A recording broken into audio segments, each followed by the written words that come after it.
छोड़ देलगे किरण छोड़ देलगे छोड़ देलगे किरण छोड़ देलगे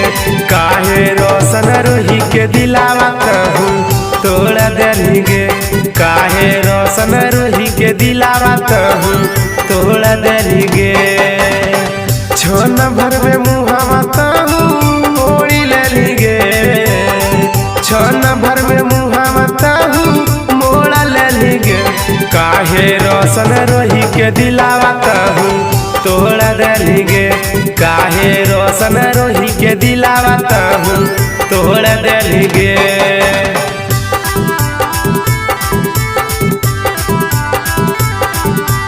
रोशन रोही के दिलावा कहूँ तोड़ देलगे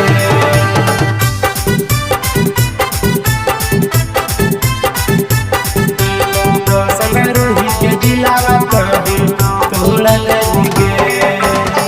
प्यार कर के तहूँ किरण कोइलिया न खागे रोशन रोही के देली बिचार रही हम धोखा गे बिचार रही हम धोखा गे प्यार कर के तहूँ किरण कोइलिया न खागे रोशन रोही के देली बिचार रही हम धोखा गे रोशन के अखिया में लोर देलगे कोहवन करनामा किरण छोड़ा देलगे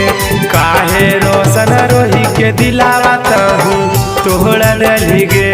काहे रोशन रोही के दिलावा तहूँ तोड़ देलगे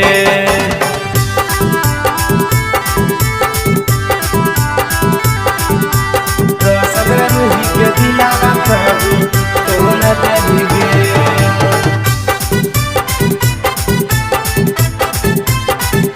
रोशन रोही के दिलावा कहूँ तोड़ देलगे रोशन पर तनिको किरण अइलो नहीं दाया गे दिलदार कह हक हाथी बेहाया गे हाथी बेहाया गे रोशन पर तनिको किरण अइलो नहीं दाया गे गुडन कह हक हाथी बेहाया गे मीडिया में जाई के किरण सोर कही गे मीडिया में जाई के किरण सोर कही गे काहे रोशन रोही के दिलावा कहूँ तोड़ देलगे काहे रोशन रोही के दिलावा से तो खेल गेलगे।